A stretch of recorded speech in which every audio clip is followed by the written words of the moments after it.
Hello, everybody. Welcome to the CertiCraft. We're on episode 16 here. Super exciting. My name is Sami. I'm the CEO of CertiCraft. We're a company on a mission to help craft cannabis producers transition into and thrive within the regulated market. And we do that primarily through a compliance platform that makes the various reporting and record keeping requirements for licensed producers super duper simple and easy. And the CertiCraft is a series where we facilitate discussions on the state of the legal craft cannabis industry. We bring guests that we respect and love from across the industry. Have a very special guest here today who I'll introduce in another minute or so. It's just a place to really have open-ended discussions and get a sense of what's going well, what's not going well, and what needs to change in order to make this industry more viable for small-scale producers. A bit of housekeeping. I see some of you guys are super excited for Earl. That's awesome. You got a fan club, Earl. Hi, Rodana. Hi, Nick. Hi, Brady. Before introducing Earl, just a few housekeeping items. There is a chat, which some of you have already discovered and are using there. Please do engage with us. It makes it so much more fun if the audience is part of this conversation. If you have questions for Earl, we have a dedicated questions tab. So ask your questions in that question section.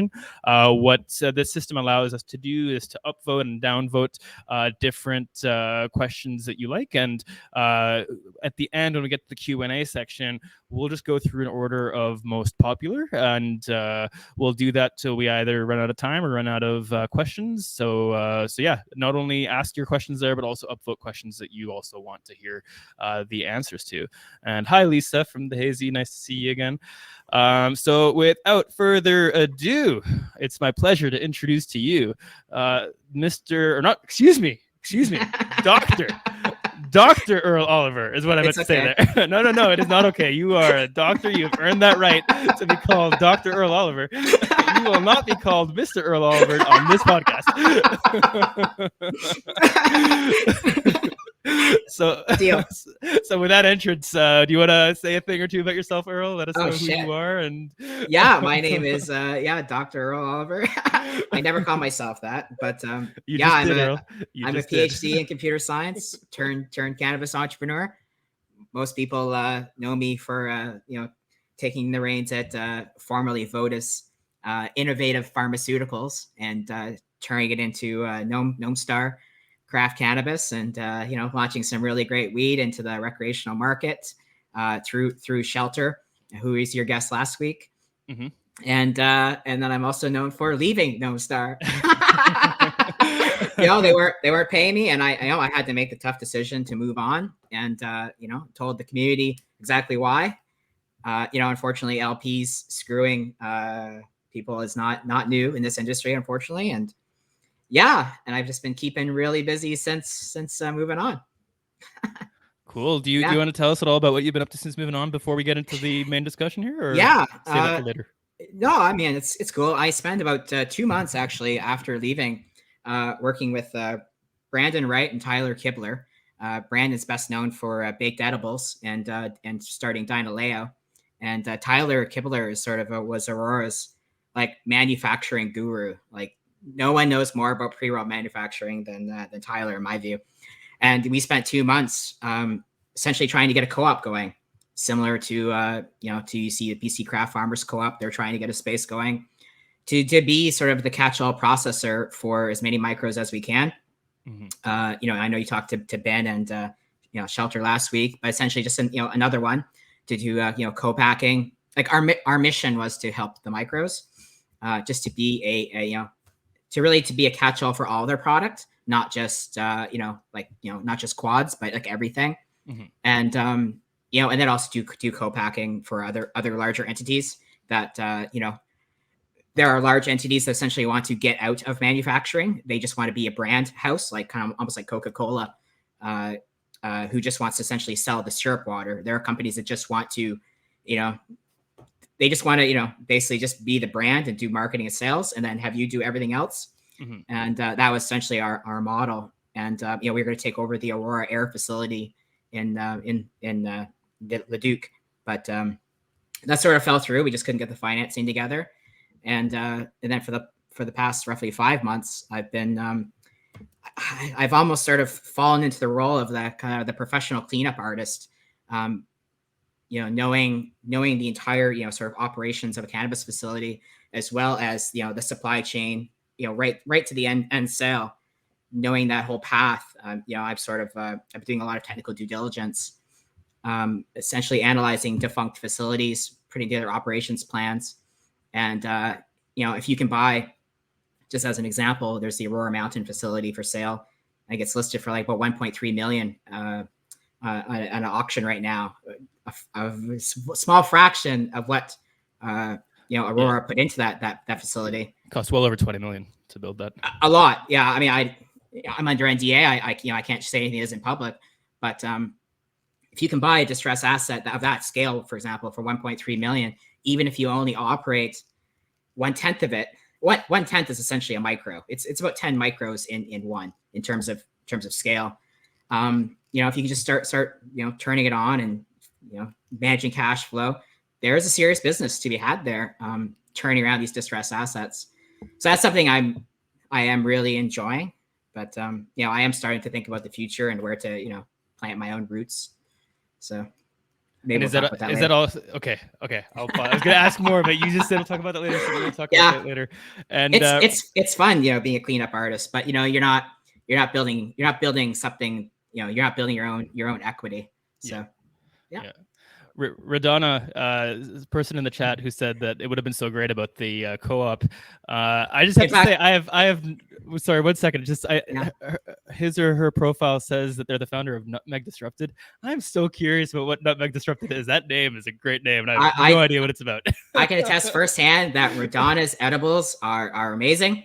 I've had her little chocolate truffles personally, and I admire her edibles. She's on Instagram, and in fact, Radonna.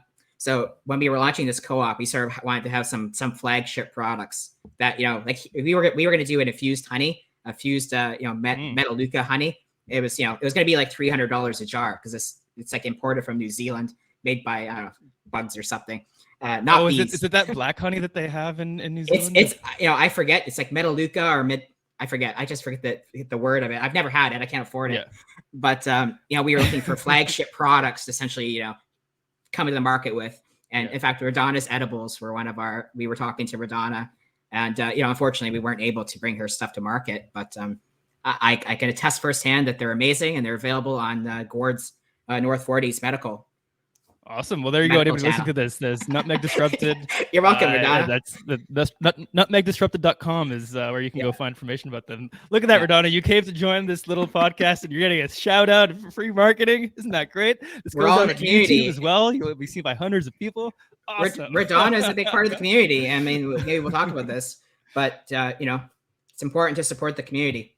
So I feel like that's maybe a good segue to like the flow that we usually have in these conversations, which, we always, for those of you in the audience who haven't attended before, we generally ask kind of 3 open-ended questions. Yep. What's going well in the industry, what's not going well, and what needs to change to make it possible for craft cannabis producers to thrive. Yep. So what would you say around community? I did that. Sorry. Okay. You can make me an equal. Okay. What would you say about community in relation to what's going well in this legal world? And if that's too pointed and too loaded, we can open it back up to like just generally like what's going well. With respect to community, since leaving Gnome Star, and I was quite fortunate to, I left at, the top of my game. I didn't leave because I was forced to or the company wasn't doing well. I just, I had to. If I was, I often reflect on, how was I so successful? Like, I'm just a nerd, I had never grown cannabis. I read a lot, obviously, and I put a lot of effort into it. But, I attribute a large part of my success to the community. I spent, years in advance, turning this pubcore around. I was at Lyft and at all the trade shows doing the Dog and Pony show, talking about this great company and how we're going to turn it around. And, the community was a big part of it, especially, sort of, we'll say the Twitter, social media community, but, it has ripple effects. It affects, bud tenders and people like telling the story. And, I see people on this chat here that, some of them I've never even met, but I interact with them regularly on social media.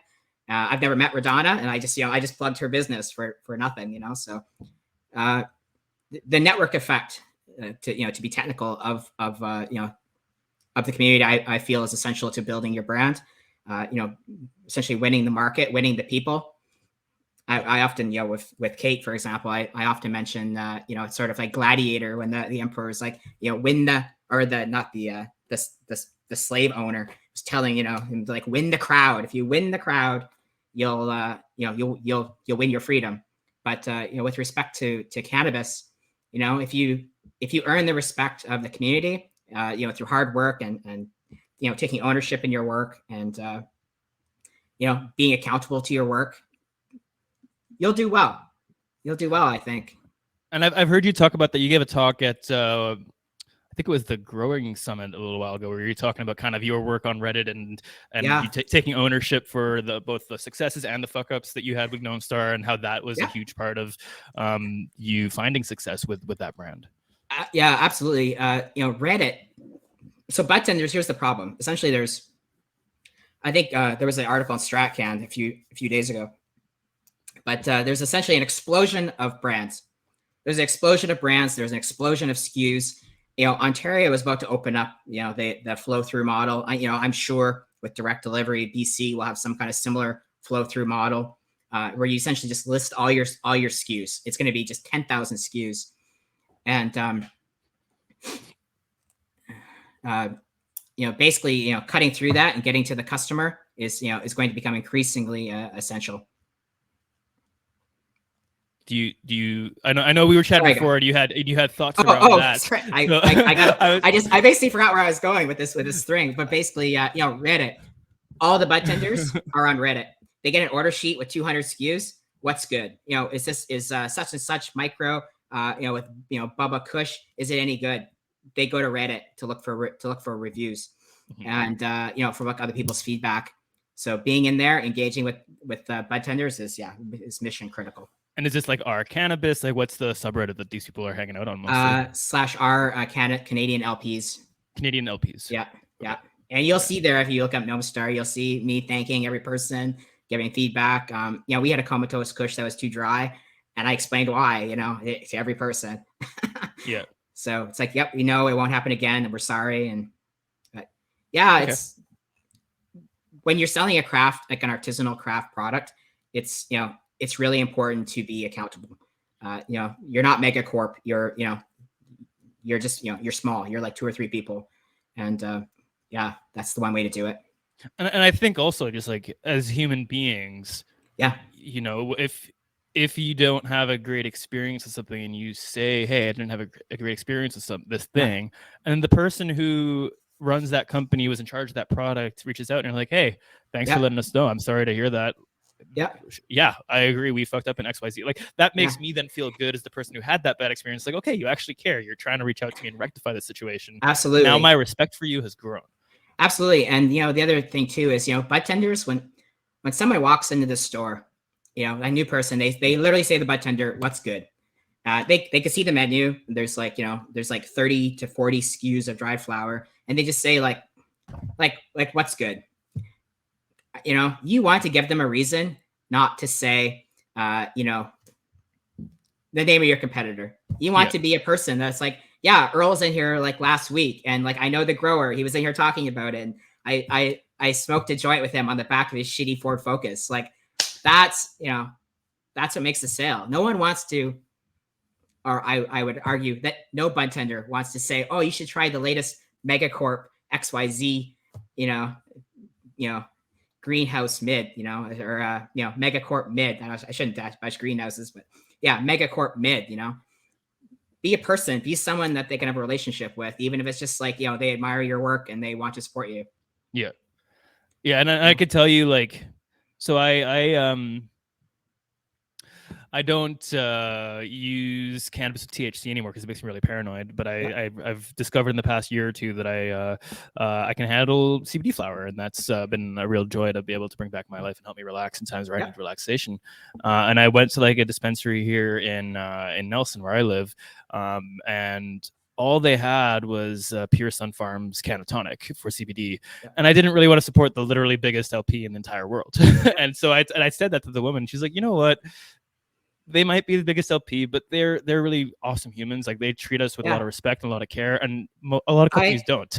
And I that made me agree. change my mind. And I said, you know what? Fuck it. If they're treating you really kindly and they're very nice to you, I'll buy this eighth that I wasn't gonna buy. Yeah, I know. I totally agree with that. And I don't disparage the large LPs at all. Like I like to joke, but in Pure Sun Farms, they're actually doing an incredible job. Like they are absolutely dominating. Like they are not in the market of producing quads. Like they are, we are the middle of the road, cheap mids, and by design, and they're absolutely killing it. They do well. They're not the enemy. They are serving a market demand. They are very much a competitor of the craft space. One thing I think it was Ben last week mentioned was that we're not competing with Redican, and that's sort of an area that I as a former LP and maybe future LP, I respectfully disagree with. You're competing with everyone. You are competing with Pure Sun Farms. When you go to the store, you are competing with Redican. When you go to the store, and the menu's laid out, like their product is right beside yours. Their eighth is right beside yours. They're selling a lot of like ounces just to move volume, but it's right there. It's right beside yours. You're competing, and you're competing on price.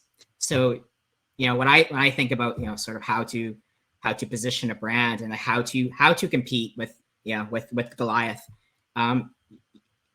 It's really about the bud tender. You have to have that relationship with the bud tender everywhere, so that they're the ones ultimately saying, you're seeing the Pure Sun Farm, eighth for like $25, and you're seeing that, the beautifully trimmed quad from, like Kootenai's Finest for, 45, perfect, hang dried for what starters, because the scale facilitates that, and, properly cured, properly trimmed, nicely packaged.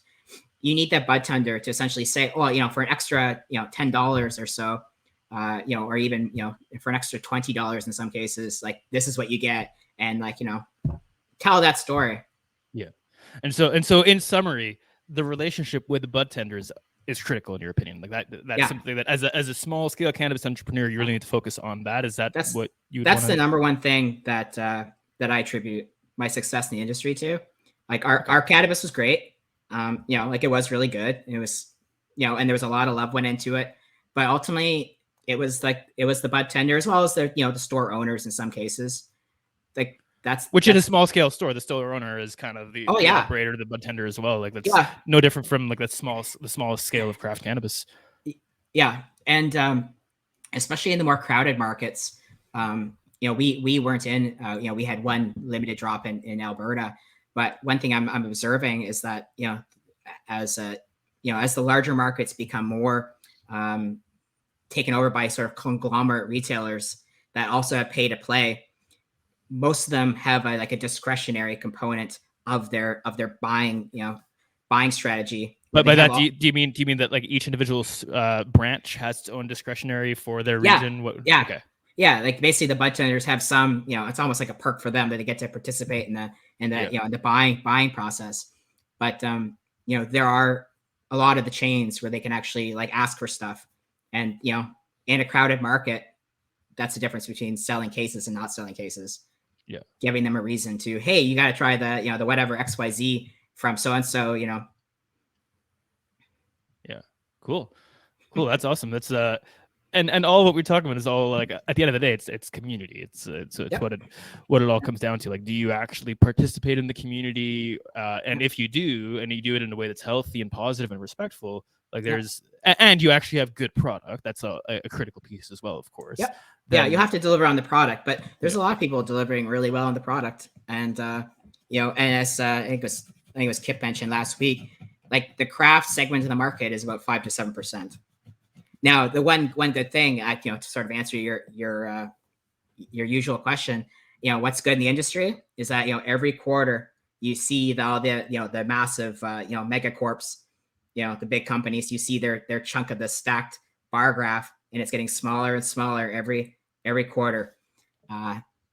You know, and they you know, like, basically the ankle biters are taking over. they're biting Yeah, those ankles. yeah. No, and I think that's a good thing. and it's interesting, right? Because on one level it is 5 to 7% of the market, Yeah. but then that's just the regulated market, and the medical and illicit markets still dominate. They're still larger than the legal ones. And there's a lot of craft there as well. There's also a lot of questionable practices, like illegal pesticide use and whatnot, which I think is one of the great things about legalization, that now you can't use illegal pesticides to save a crop. Like, that's just you'll never be able to get on a shelf with that. Yeah.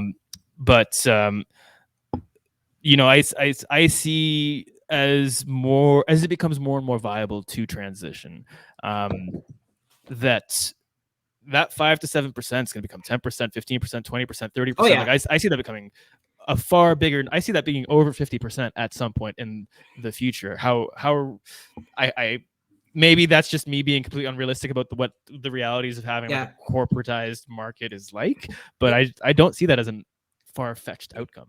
50% I think is I mean, that'd be amazing if it was the case, but I don't see it. The main reason is just basically production cost.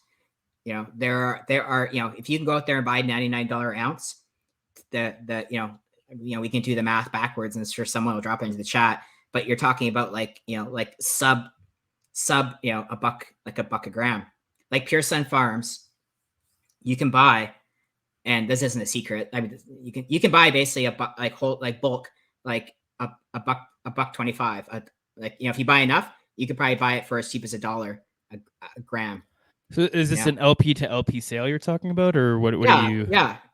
So basically what I'm saying is it's, if the current market is 5 to 7% for, a craft quality, artisanal product, the rest of it's dominated by product that's essentially mass produced for cheap.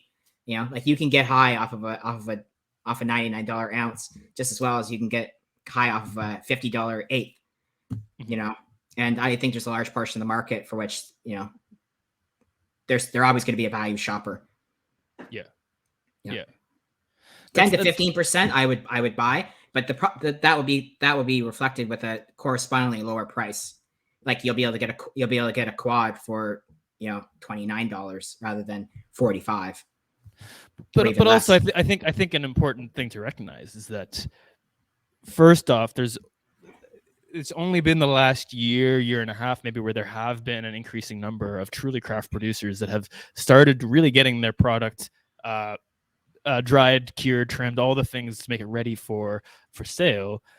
And then up until now, and still to this day, and probably until flow through and direct delivery work through all the kinks that they're inevitably going to have, it's still really challenging to get your stuff out there in the branding that people want. So I think there's this huge disconnect of all these amazing craft cannabis producers. Like I think of like Sweetgrass Cannabis in Weimar here, BC. Yep. Like they've had such a hard time getting their product to market in the way that they want to. Right now it's being white labeled by a different producer out east that's doing all of their product for them, and that was the only viable way that they could get the price point that they wanted for their stuff. And there's so many other stories like that of people who just can't get their product to market in ways that are realistic. And when that changes, I do think that'll have a big impact on how quickly that 5% can scale up. Well, as you just said, they did get it to market. They got it to market through somebody else. That's okay. But they're not building their brand. Like they have yet to start building their brand, even though that was their whole intention and their whole way to move things forward. I don't think that's a bad thing. I do know where you're coming from. I personally, I viewed building a brand as mission critical to. I was approaching the problem in early last year of processors being a powerful intermediary. There were very few processors, and when you've got this thin processing layer of entities that are your gatekeepers to the market, they're in a position to dictate price, or not that they did. And Shelter is very honorable, just so for the record, very honorable. But I viewed it as a strategic vulnerability that the processor was in a position to squeeze me on price. I want $4.50 a gram, but if they're in business, be like, no, we'll give you $2 because you want to sell your product or not, like, because don't forget it's a perishable good. Mm-hmm. So early last year, like, I viewed building the brand as building that and that the brand, and as well as the sell through, to ensure that like that it was essentially being pulled through a commodity processor as mission critical. Now there are many processors with sales authorization. Like there's like two just within like 20 minutes driving of me. They're all over the place. What's important is what sells. So if you're selling to a processor who has their own established brand and their own sales machine behind it to go out and talk to the bud tenders again, that's not a bad thing. Like, just use your last guest, like joint venture, they have their BC Black as their brand, and selling through, if you're a small producer and you haven't invested the money in a sales organization or building a brand, like, this takes money. It takes a website and tons of labor to do that. You may not be able to do that, but you can take your really good weed and you can get it sold through an existing brand with an existing reputation in the market, and and not to mention a sales team. Yeah. And there's bigger ones too, like Bazam, for example, and this isn't secret, like, but they are investing in boots on the ground to go out and tell that story. So if you grow a really good product and you need to get it sold, really, that's the first thing, is to get it sold. And if you can do it through someone else, there's nothing wrong with that. There isn't, but I think also Sweetgrass is one of the for every company like Sweetgrass that has a story of, hey, we were able to get it to market, not the way we wanted to, but we were able to do it. I know 2 or 3 other stories of people who like are still struggling to find that first sale, even though their product's great. Sometimes because it's just 20% THC and it's not at that 22-23% mark that now that 20% minimum has like grown that much more now for a lot of these processors. And you want to the THC thing, I mean, that's a whole other argument. If they're growing, we were all on the same page. THC is bullshit, but unfortunately, the customer is always right until you're able to educate them otherwise. And that's a long process. Again, it goes back to the bud tender, who is like the focal point of educating the customer. But if they're not growing, if they're not hitting THC targets, then, that is something I think about a lot. How to, as I think about, what to sort of do next, how do you break the 18%? If whoever can break that and cut through the nonsense and actually, say, put on a package, THC is bullshit, you will do well, because there's a lot of sub 18% bulk product out there, including, that LP. Yeah, and there's like a lot of that. And I'm sure the weed's amazing. Yeah, and back when I did used to use cannabis before THC started making me paranoid, like, I never wanted anything more than 10% THC. Like, low THC with a lot of other cannabinoids, with a lot of terpenes, like that was what felt really good to me and what I always out. I'm finding with myself, like, the best high I get is I haven't been collecting data, but the best high I get tends to be growing under the sun. That's like the one of the common characteristics. And in soil. Yeah, same here. It was outdoor organic cannabis that was, and I didn't look that great necessarily in the nugs. You don't get those really tight, dense, beautiful, crystally nugs necessarily, but the effects are just like so calming and relaxing for me, and just felt great. And in the market today, guess how much that cannabis goes for? 75 cents a gram. It's like it's even though it's the best medicine. So it's like, I feel for all the outdoor growers that, like, at the time when they applied for their license, it was maybe 250 grams what that was going for, and now they're licensed, and it's like, now it's not viable anymore. Like, what the hell is this? How am I supposed to make a living off this? And that's, I think it's so sad. And I have ideas on how that can be addressed and that can be affected. I think, like you said, education's a huge part of that. But yeah, I'm curious if you have any other thoughts around this. Yeah, it's I mean, obviously you can put it like, like the one idea most people have is infused pre-rolls. So, low quality product, but bump it up with, with some distillate or some keef to, infused pre-rolls. If you look at the top selling SKUs in California, as well as Washington, like 3 of the 7 will be infused pre-rolls. So there's definitely like that's definitely a good path. So you can, if you're growing really terpy outdoor weed, like just like if it's good weed, if just really it's just good weed, and you need to hit bullshit THC targets, sprinkle some keef, basically, homogenize it with keef or even more exotic, extracts if you choose to do so, or just cheap distillate, and that's a good way of moving it. And is that literally just to start hitting like the thresholds of THC where people, the uneducated consumer, I'll call it that, where they start to be like, oh, this is going to affect me, or yeah, I'm curious like what the reason for that infusion is in your opinion. It's really, well, geez, that's a tough question.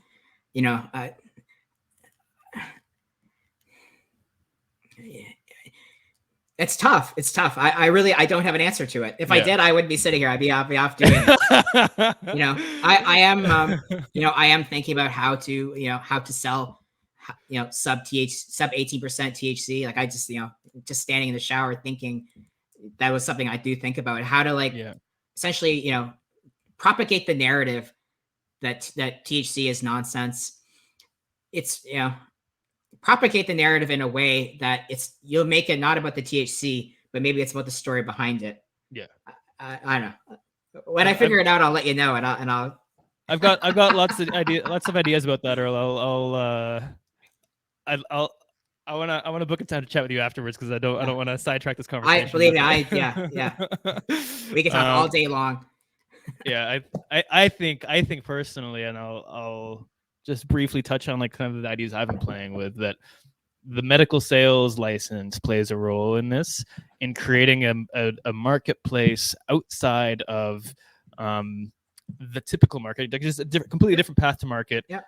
When a platform that's focused on THC is nonsense, maybe in like nicer words than that, so the people who do love THC aren't like, no, I love THC, but cool. Well, I really like people to be able to like quantify their high. So personally, like I have a very high tolerance when smoking. I can get high on a 10 milligram edible or 10 milligram beverage and have a good buzz.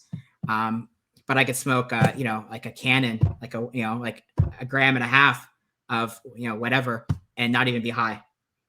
So, but conversely, I could smoke like half a gram of someone's outdoor and actually really have a good body high. So, because you're getting all the cannabinoids and terpenes that you don't usually get from the indoor stuff. Is that? I don't know. It's just, my point is that it's the endocannabinoid system is so poorly understood, and people are shopping for THC. And the one with more terpenes, exactly. The one with more terpenes may actually be a better high. Yeah. So I'm thinking about it. I'm constantly thinking about it.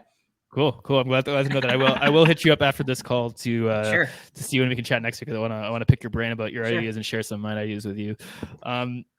So is there anything else in the world of legal craft cannabis that you think is going really well? And just for the crowd to know, we usually do this in about an hour, but Earl and I talked ahead of time, and he said, I've got nothing after. It's already 11:05. 10 minutes from now is when we usually like shift gears to like Q&A. We're gonna go past that time, just so you know. I'm free. I'll talk as long as people want to listen to me. I hope I create value for them in their time.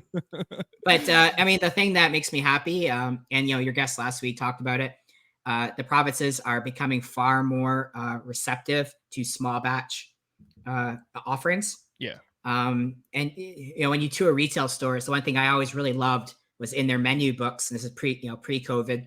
They'd always have like a little like indicator, like an icon, if it's organic, if it's local, and if it's craft. Awesome. And Ontario having the craft designation, I know there's people that will say it's not. Yeah, with the 10,000 kilograms limit, how is that craft? If anyone can, but hand trimming is the fundamental constraint of that, and I totally support it. Oh, really? They do. If it's not hand trimmed, it doesn't count as craft in the Ontario designation. Right. Oh, that's cool. I didn't realize that. The hand trimming is the fundamental constraint there. It's not the 10,000. Which You know, realistically, if you're doing 10,000 kilograms a year, you're not going to hand trim all that yeah, stuff. There's no way yeah, that's feasible. yeah. Not at all. Not at all. So just sorry. I just want to understand that a little bit more because you're clearly more informed on Ontario's craft designation than I am. So is this essentially, if you were a processor, let's say, that processed 10,000 kilograms of microcraft product that was all hand trimmed, would what you're putting out there, would that be designated as craft? Do you know? Well, it's that's where it kind of gets funny, and that's a relation. I would assume not. Okay. Yeah, I would assume not. With Ontario, when you do vendor approval, they want all your SOPs.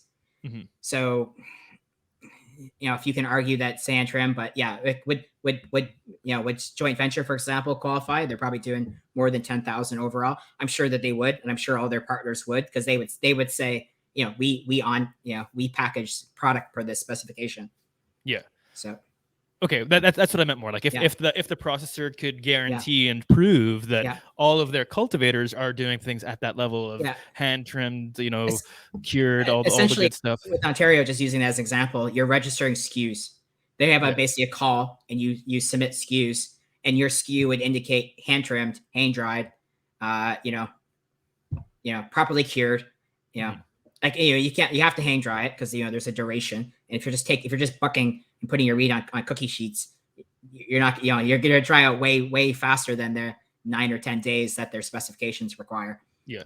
But cool. I had no idea. That's interesting. I see Nick shared a link in the chat there about the Ontario designation, so I'm gonna look at that later. I totally support that. I think it's great, and I wish BC would do something similar. Yeah. Just basically it's basically the consumer looking at it from their perspective. They're looking at a menu board, and it's got, or a menu sheet, or a menu display, and it's got the Pure Sun Farms at like a $25 eighth or whatever. And I'm just using it as an example. Yeah. And then they've got the other one beside it that's $45. And now you have like a check mark. Now they've got a little icon that says, different. this is craft.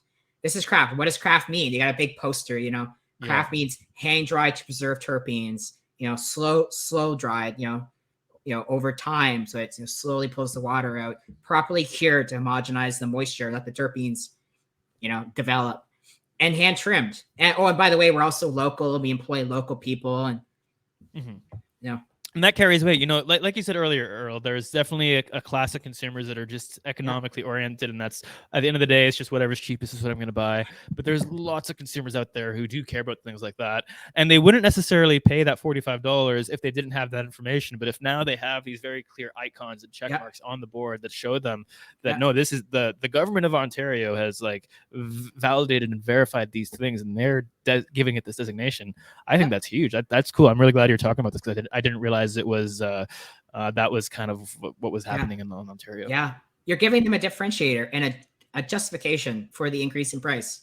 Yeah, and then you could go further. You could be organic. You could be sustainable.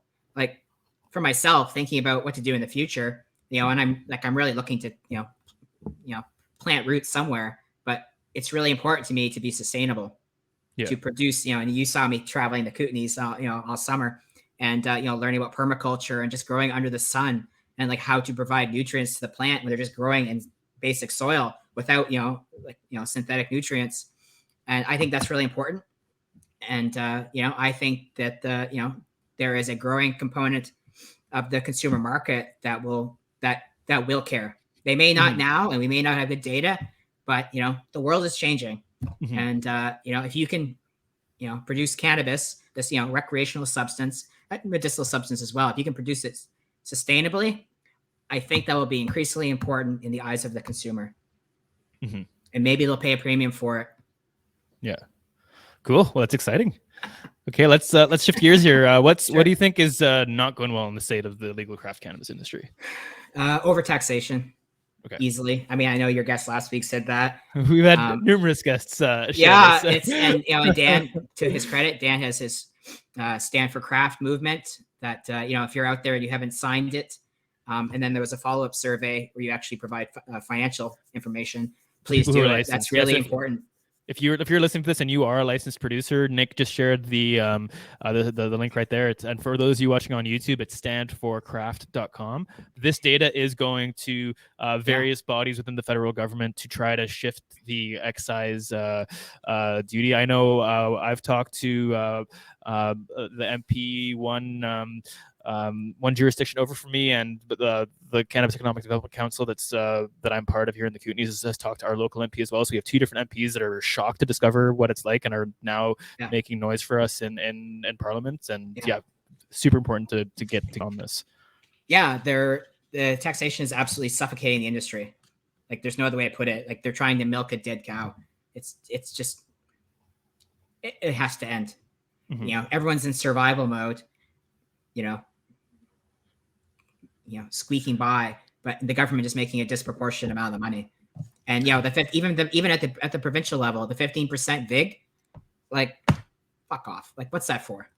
Like, what's that for? Really? Like, we're already paying PSD. You could be boosting the economy. You could actually be transitioning. Like, this, to use the Kootenays as an example, you mentioned last week or last show. There's like a couple thousand underground operators that want to transition, who not only want to transition, which requires paying tax, not breaking the law, buying local inputs, and it's just like, bring them out of the light, like make them part of society. They can finally get mortgages. Like, a lot of people transacting in cash can't. Like, it's like, you want to transition, so stop suffocating them, and like, and drop to 15%. It seems so obvious to me. It's like, the government on both federal and provincial levels seems to want like this big slice of the pie. And what they don't understand is that when you have this big slice of the pie is going to stay pretty small. If you make that slice be far smaller, the pie is going to become massive. And the slice that you get, even though it's way smaller, is going to be bigger than the entire fucking pie was as it is right now. And it just makes no sense. I mean, right now in the Kootenays, I think there's less than 20 different producers that have gotten licensed. Less than 20. Out of 2,000 that want to, and that's just one region in BC. Like, it seems so obvious that the path is make it viable, make it accessible. The province could drop that 15% on their own. They don't need the feds to do that. That's the provincial level. And they'd make corporate income tax.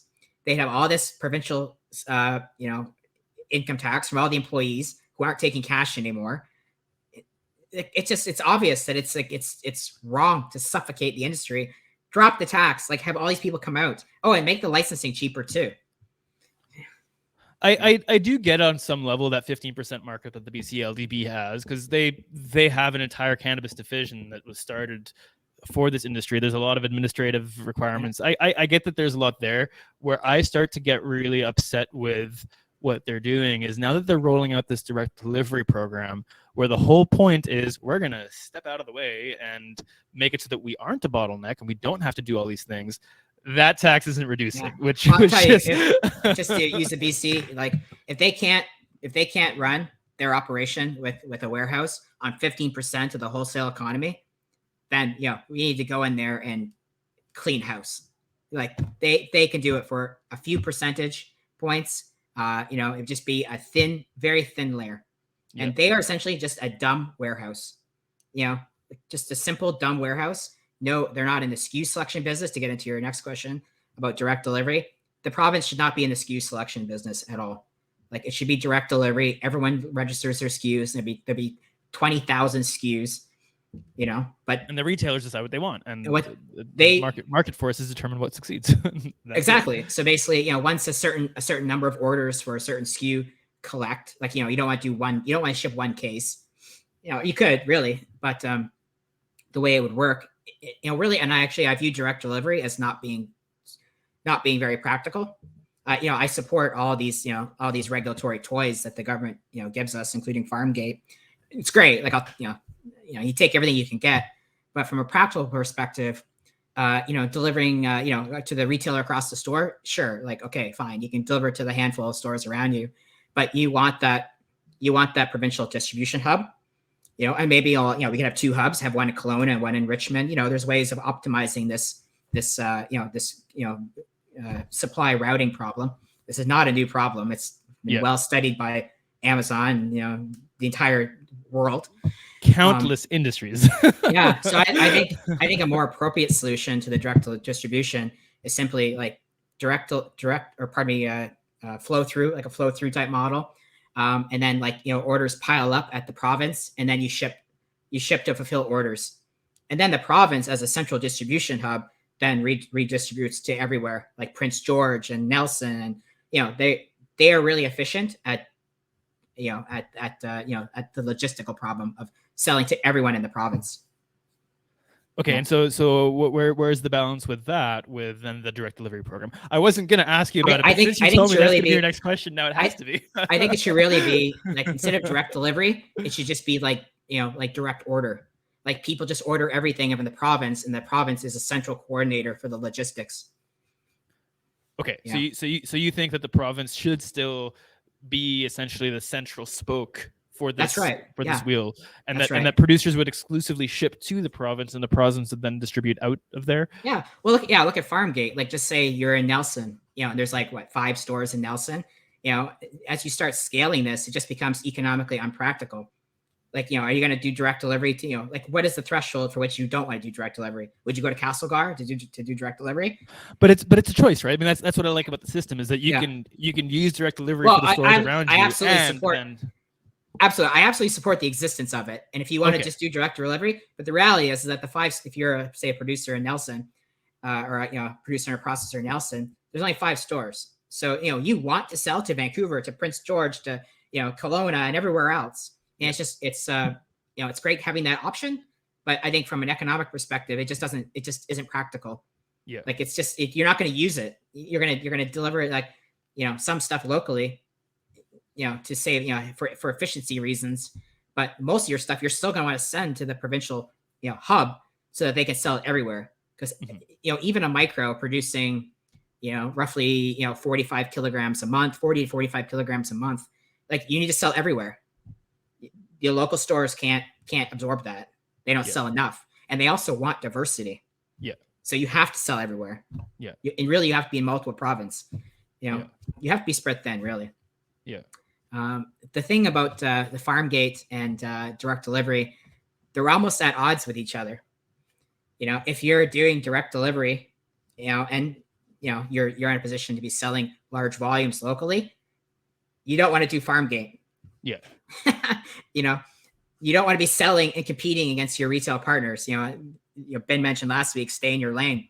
I'll tell you, in Alberta, and this, I assume this podcast is national. In Alberta, where the retail density is much higher, if you're an LP and you open a store, Choom did this. Choom they had a store in Lethbridge, and we went there and it was shut down. And when we asked the other retailers, why is this store shut down? They're like, no one was buying Choom product. So no one was supporting the LP, because that as in the retailers weren't buying Choom product. Yeah, Choom is a licensed producer. Yeah. And then they're like, oh, we're going to be smart. We're going to vertically integrate. Yeah. We're going to do retail stores. And then the other retail stores are like, fuck you. We're not going to buy your product. Okay. So basically, it's like, pick one.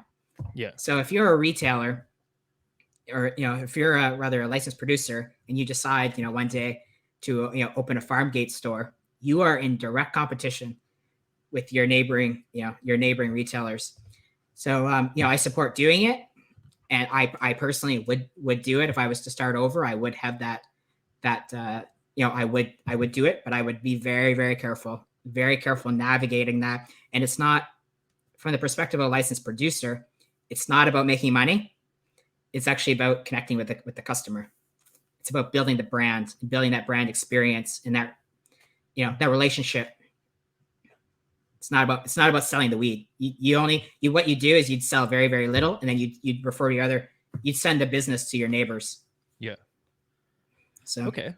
So I guess on that note, so you said if you start over, this is one thing you would do or seriously consider. Yeah. What are like some of the lessons that you feel like you've learned in your journey, which has had many highs and lows and gone all over the place? It's been a real roller coaster from what you've shared with me in our past conversations. Yeah. What would you say are some of the big takeaways you've had that you would really want to instill with our audience here today and the people checking this out on YouTube later? I guess, yeah. I guess it would be the relationship with the bud tender. Yeah, I would say that's like the number one most important thing. Like if you were to invest in anywhere, especially as as craft producers, to go out there and be the face, have a conversation, get your, you know, you know, get your, various certifications for the various provinces, and, go on a road tour and build that relationship. That would be the number one thing that, like if anyone took anything from this call or from this podcast, it would be the importance of building that relationship. And Cool. that would be my answer. That's the most important thing. Cool. I see we have some bud tenders in the call here. I see Nathan from Buddy's Place is here. Hi, Nathan. I see Nathan. I have never met Nathan, but I guarantee you I know he's a fan. Yeah, I don't think I met Nathan either, but one of Nathan's colleagues is the person I was talking about before. It was actually Buddy's Place where I had that interaction around Pure Sun Farms, where I was like, I don't want to buy the biggest LP's weed, and that person was like, you know what? But they're nice humans. They treat us respectfully. Not everybody does. So shout out to Buddy's Place. I like you guys. You guys are pretty dope. There's lots of great LPs, like Norton at G-Tech, and like Dan at Tantalus, they'd call him an LP. I don't consider Dan to be big. Like I would say he's like, but there's a pretty big difference between like your pure Sun Farm scale and your Tantalus lab scale. Yep, absolutely. Yeah. Like I had if they had carried because Tantalus Labs also has a cannatonic, and it was Tantalus Labs cannatonic where I discovered that I could use cannabis in a way that didn't make me paranoid, which was an amazing discovery. I'll tell you, some of the best body highs I get are from Dan's products. Yeah, and I I don't know, but I attribute it, like the number one common thing is the sun. So, and and he's also growing sustainably as well. Yeah. Cool. As sustainably as you can, rather. Earl, is there anything else that you think is really critical that needs to be addressed in the cannabis space to make it really viable for people who want to get into the craft cannabis industry, or people who already are right now and are struggling? Is there anything outstanding that we haven't talked about that you think is really critical that needs to be addressed? It's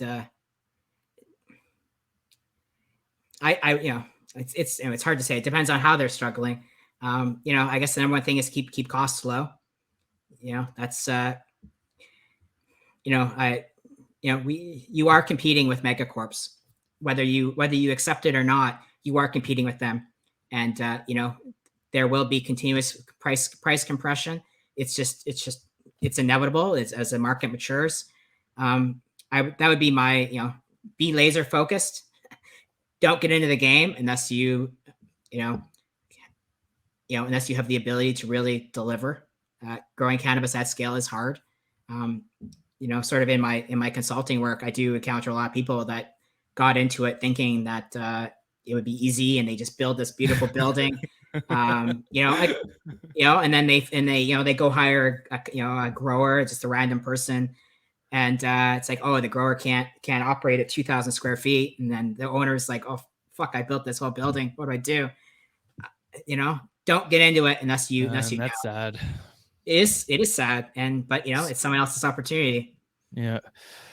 To our audience, just to make sure you're all aware, we have a questions tab. There's been a bunch of questions asked there. Please go and upvote the ones that you like. We'll shift gears in a minute or two here to questions. We'll go in order of upvotes. So if you like something, hit that upvote button. And I would say, another thing, like be a part of the community.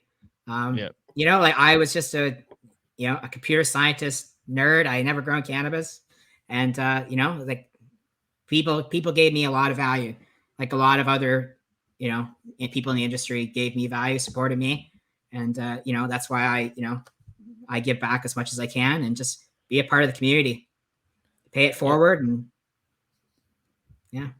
and I know that you do. I know I know you come to the Kootenays and just offered, but like, hey, can I help you trim and harvest for a day?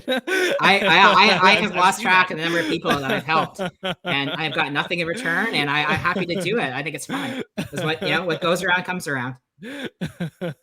Seriously, what goes around comes around, and people have the industry's not that big, and people have a long memory.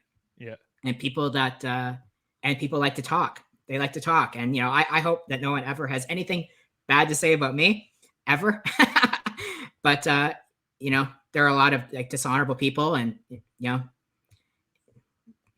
actions that lack integrity. They do get propagated. People do find out, and that's not conducive to community. Yeah, So 100% agree. yeah, everyone's a part of the community. Just act like it. Awesome. Cool. Well, thank you so much, Earl. Let's go check out the questions and welcome. see what people want to ask you. So Nathan French from Buddy's Place. Hi Nathan again. He asks, now that Alberta can mail weed from private retailers, will other provinces follow? I mean, I'm not the one to answer that. Yeah, it's kind of up to each province and Yeah, what their local politics are like. Yeah, in BC, like, if I could advocate for something, I would like to see the BC cannabis store, both brick and mortar and online, go away. I think it's incorrect and borderline immoral for a provincially owned retail store to be competing with private retail. Once they've made everyone jump through these hoops to open a private, legal retail store to have the province competing with you down the street, I think is wrong. So I mean, that's what I'd like to see, but I mean, I can't tell you. Sorry, Nathan. Yeah. Yeah. I mean, at the end of the day, like each province is has their own local politics that makes the decisions happen. And if you feel really strongly about something, talk to your MLA. Like, I know you're in Nelson, Nathan. We're lucky to have Brittany Anderson as our MLA, who has a background in cannabis. She founded the Cannabis Conservancy. She's done a lot of work for cannabis and understands really intimately what's going on here. But at the end of the day, it's just you got to talk to your MLAs, whatever province you're in. If you really want to see something happen on a policy level, your MLA is required. Like that's their whole job, is to represent you. And so if you want to have a conversation with them to learn, like, hey, what can I do to actually influence this? They are a resource that exists to help you figure out, how do I reach the decision maker at the LDB or whatever organization is relevant for that particular province. That's something I would definitely encourage. I will say that, like, I've talked to retailers who have sunk a ton of money into starting stores in BC, and then they've got a BC cannabis store open up, and like, my heart goes out to them. I think it's wrong. Like, I just want to cry thinking about it. And they show me their balance sheets, and it's wrong for the province to be competing directly with someone who just sunk their own money into a store down the street. That's not right. Yeah. So I hope it goes away. Especially when they have one less middleman in between them. It's like you just the middleman, they do they do have to buy wholesale, so they're not. No, I know. What I mean by that is that if BC is buying from licensed producers, and they're selling it themselves, there's one less person in the supply chain there than if they're sending it to I'm assuming there's some kind of markup between. Maybe I'm wrong in this, but I'm so just to use BC as example, there is the 15% upgrade. That's the BC liquor distribution branch. Yeah. And then the provincial stores are essentially the same as private retail. They all buy from the liquor distribution branch. Oh, so they don't get like, I assume they had like way lower cost because it was the BC government. No, they don't. But they do have where it differs a little bit is and they talked about this on the last seminar, is basically they have different category managers. So if the BC cannabis store knows that like certain things sell well, they can bypass the BC LDB and then go right to the producer and say, yeah, we want lots of this, and it's going right to the store. Okay. So essentially there's like two buying paths, but they both go through the BC LDB, and they're both subject to that 15% markup. Yeah. Okay. Yeah. And Nathan, sorry for getting your location wrong. I assumed because Buddy's Place is in Nelson that you're in Nelson. He's in Trail. Yeah. I've never been there, but I have a friend there. Are there multiple? Oh, there's two stores. Oh, okay, I didn't know that. One's in Castlegar, as I recall. Okay, cool. We're getting all these different shout outs to people who are just attending. Great, this is great. All right, Linda Domeyer, who was our guest along with Scott Wilkins for an insurance-focused CertiCraft maybe 5 or 6 episodes ago. She asks, how do you feel about the larger companies buying shelf space? How will that affect the smaller players? Wow, that is something that it'll become increasingly important to consolidate resources, with processors who have a sales organization. As a craft producer, even though I'm advocating for building the relationship with the retailer, that only goes so far. That only scales so far. You can't reach everyone. It will be increasingly important, especially in Ontario, to have a boots on the ground sales organization. I'm sure Ben understands that very well. I know Shelter was building out their own sales organization when I left. That's key.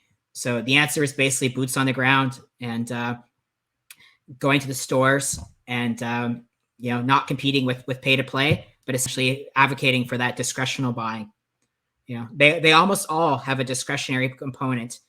In Alberta, with some of the bigger chains, it was 20%.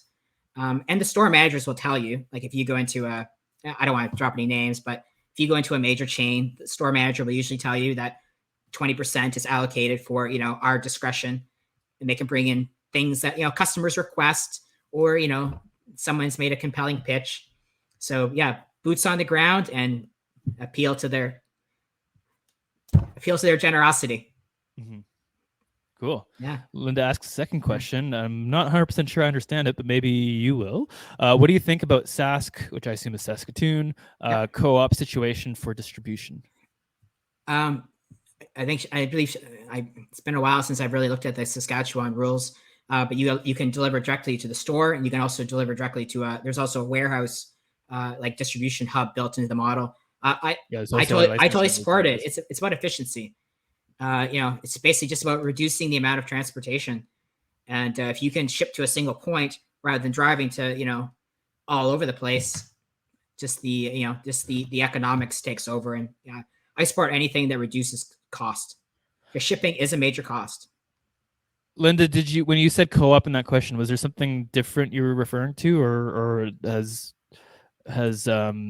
Earl kind of answered the question that you were intending there? Maybe she's referring to like a wholesaler who is acting on behalf of a consortium of stores. So as a cooperative wholesaler. Yeah, and obviously I totally support anything that allows people to increase efficiencies. Okay. Yeah, and like that was like we were trying to get a co-op going. It was about increasing efficiency.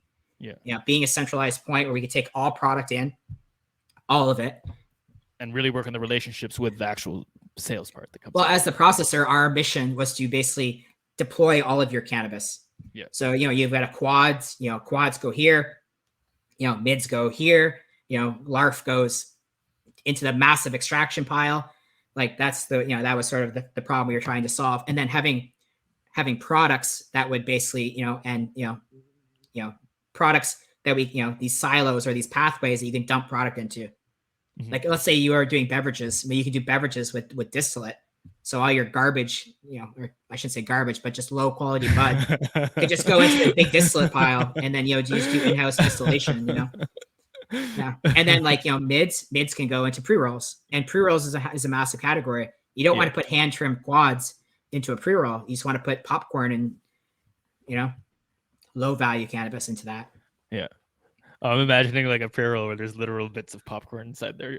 Just like burns. Popcorn buds. I know what you meant. That was the image that came to my mind and made me smile. And I felt like sharing. That would be interesting though. Popcorn pre-roll, yeah.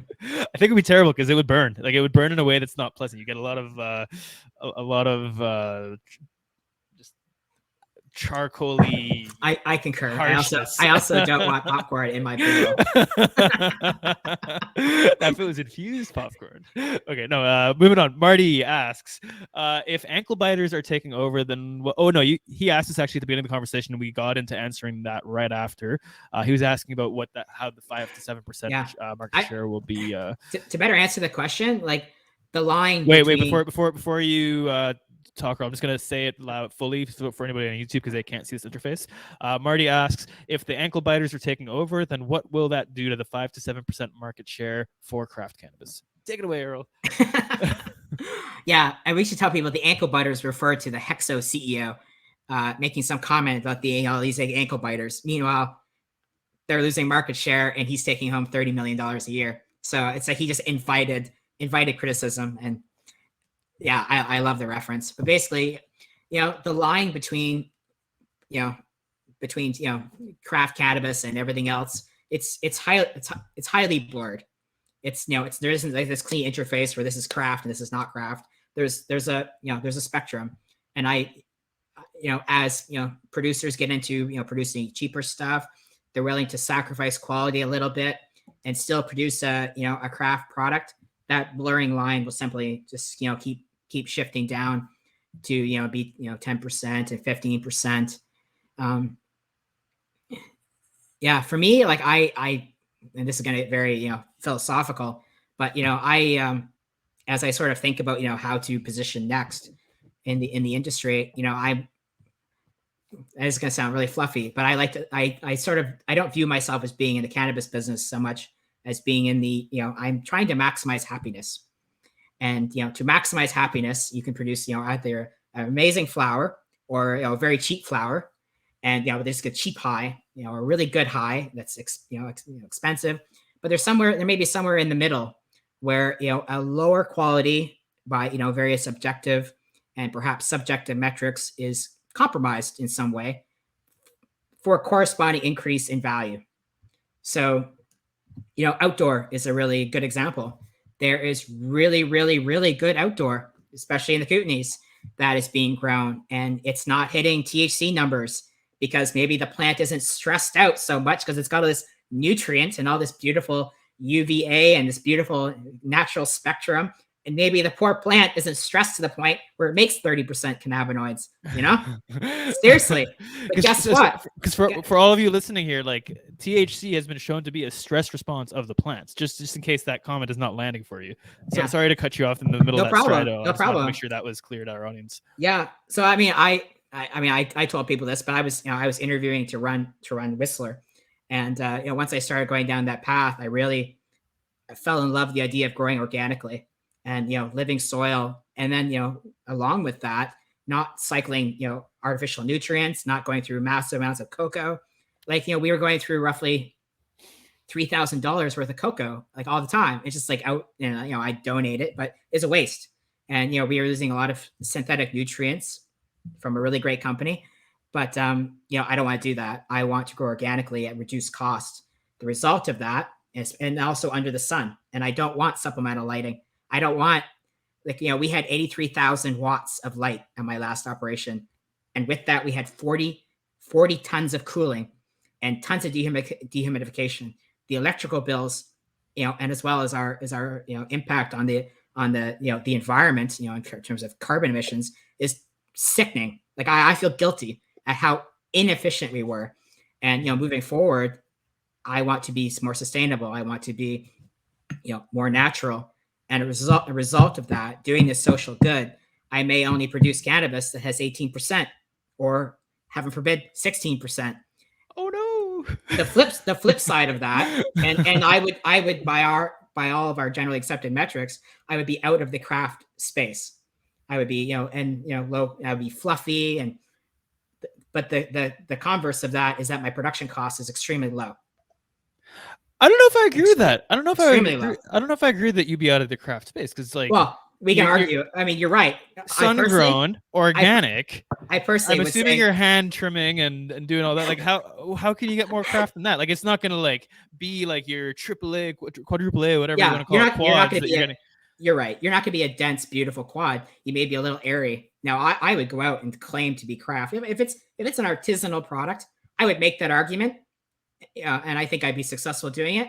But what I'm getting at is that I think in the goal of building a brand and fundamentally maximizing customer happiness, I think it's going to be okay to release a product that is not a quad, but for a corresponding and maybe disproportionate increase in value. Mm-hmm. So it's going to be cheap. And I'll tell you, like, one of the best highs I've gotten in a while is from, a mutual friend of ours, her outdoor grow. I don't know what the THC is, and it's fluffy as shit, but it's really good. And this costs like $0 to grow. It basically revolves setting up a drip irrigation system at the start of the season and planting seeds. Like, and the hugel culture is very important. Getting the rotten tree this was underneath the not from a ground. hugel culture. You know, That was that'd be a level up. This is okay. from planting in dirt next to a beehive. Gotcha. Okay, I know exactly what you're talking about. Okay. So, you know, Yeah. I might not have the answer, but you know, that and it's to answer someone else's question, what am I doing next? This is what I'm thinking about, like what to do next, how to position myself for the future. Like, price compression is coming. It's coming. And So anybody that thinks you're not competing with Redican and Hexo and Megacorps, you're competing with them. You are. yeah. And you know, they you know, they're not stupid. You know, we all like to joke about these companies fucking up, but they're full of people who are not stupid. And they, if they see that they're losing market share to craft, they will start hang drying. You know, like there's LPs that were drying on cookie sheets. Now they're hang drying, and they're doing that to preserve terpenes. And you know, that requires investment in infrastructure, but just doing that switch is a massive improvement in quality, and it costs almost nothing. So, you know, the megacorp mids, they're moving up the quality spectrum. Yeah. And you know, and then, you know, we need to be prepared to compete with them as well on price. Yeah. Okay, so first off, Nathan, I just wanted to keep shouting out to you. I'm so glad to hear that you're getting more and more requests for lower THC. I think that's awesome. Awesome. I mean, personally, like I said, when I was using cannabis with THC in it, I was always looking for 7 to 8%. That 7 to 8, that was like my sweet spot with a good number of other cannabinoids and terpenes.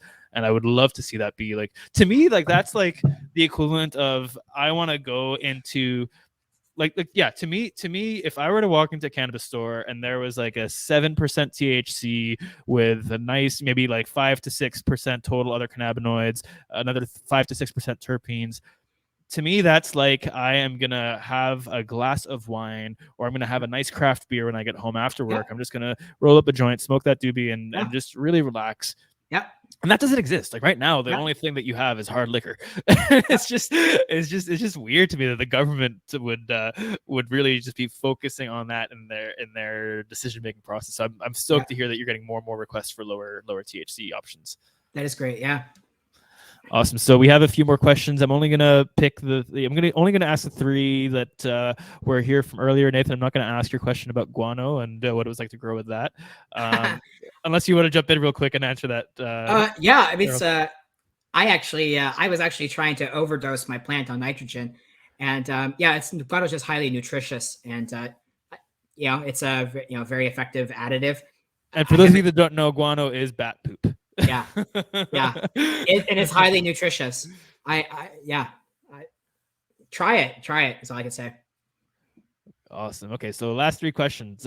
Ron asks, what do you think the future holds for consumption lounges and event hosting focused on supporting the craft industry and development of the arts? And I'll just jump in real quick before you answer there, Earl. To say that this is something that the BC government is doing a lot of outreach on, a lot of support on. This is the realm of the Cannabis Secretariat's office. It's their project that they're undertaking to determine what consumption is like, and they are actively seeking feedback from people, especially licensed producers. So if you are licensed and you're opinionated on this, do talk to the Cannabis Secretariat's office. My email is sammy@CertiCraft.com. Feel free to email me if you're not sure how to get a hold of them. I'd be happy to connect you. You know, they're starting out with just focusing on Consumption Lounge as part of Farmgate, just to make it simple for them to just do one thing first. But their intention is to then expand that out a lot further. So yeah, but they are very receptive to feedback. I've really appreciated my communication with the BC Cannabis Secretariat's office. Earl, I don't know if you. Yeah, with respect to we'll say phase one of having consumption on site at a licensed producer, presumably outside of a farm gate. I think the liability is going to be so high, unless the province essentially decrees that consumption on private property on a farm gate site is immune from all forms of liability. I think the insurance to have people on your site consuming cannabis is going to be so high. And actually, Linda's here; she'd be a good person to chime in. I think it'd be so high that it'd just be a non-starter.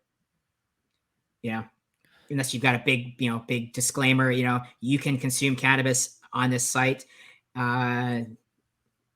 but absolve us of liability, unless you can do that, which is just annoying. I would bet against it.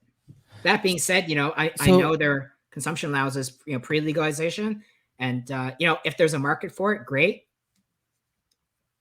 How's it any different from a bar though? Is it basically just just a matter of stigma and the fact that insurance companies don't have experience in cannabis, and that's all there is to it, or is it something different? This is not my area of expertise at all, but I mean, look at the warnings on packages. Look at this bullshit warning. It's like you're asking, is cannabis going to alcohol? You ever seen alcohol bottle with breastfeeding warnings on it? No. There is a radical disconnect between reason and how cannabis is handled relative to alcohol. Mm-hmm. So reefer madness is basically the answer. Yeah. Okay. Yeah, it's cannabis is treated differently for unknown reasons, and I suspect it will continue. I think it's known reasons. It's a lot of stigma. Yeah, exactly. Reefer madness. Yeah. So. Two last questions here. I'll do Nick's question first, even though it's out of order, because I want to end with Nathan's question. Nathan Sion, different Nathan from the one who's been asking questions before. So Nick asks, if you were a new investor in the cannabis space today, what would you find the most interesting?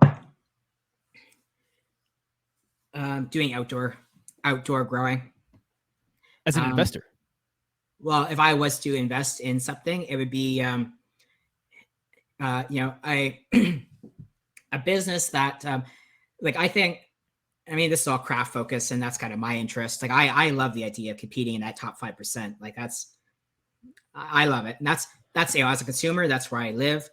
But if I was to invest, I'd be investing in an area that makes its mark with good high quality indoor grown flower, and then as it moves down the product spectrum, it makes its money. It makes its brand on indoor quads, makes its money on outdoor. And there are companies doing that, because the production cost is so low. And if you can grow, a really delicious quality product outdoors, and put it into pre-rolls, and pre-rolls are a huge and growing segment of the market. It's all about convenience. That's where I would go. Mm-hmm. And then, as other products pick up, you can start looking at those, but flower in one form or another is still 70% of the market. So that's where I would invest. Cool. And then the final question, which I think is a beautiful place to end this conversation on, is from Nathan Sion, and he asks, "What is next for Dr. Earl Oliver?" Oh shit. So I am thinking a lot about how to break that 18% problem, and how to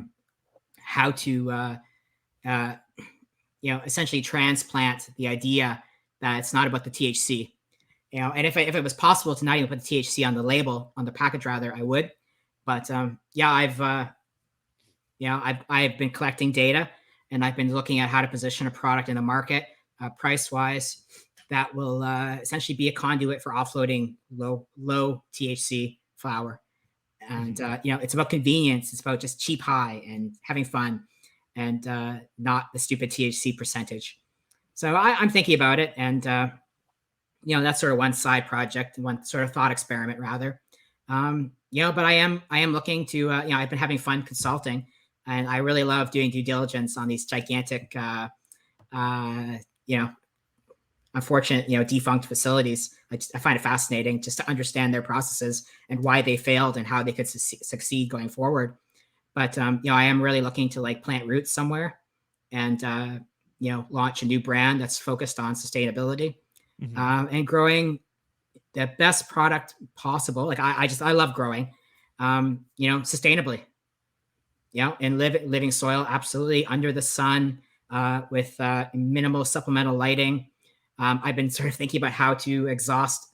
One of the problems, the engineering problems I think about, is how to exhaust heat out of the room while maintaining your CO2 numbers. So, just to grow the highest quality product possible. Mm-hmm. And, I may be out there looking for capital at some point. You never know. Yeah. Yeah. But the one thing that I really want to do, and I know that the audience or the guests last session, they were a little bit dismissive of Farmgate, but I think for my next move, I left Gnome Star pretty much at the top of my game, and I really want to level up in the craft space, and I think sort of to level up and sort of be that next thing, and to really make my mark again, would be to really go the extra mile in connecting the customer with the plant. Not physically, because a lot of Health Canada bullshit would get in the way, and you don't want people touching your garden.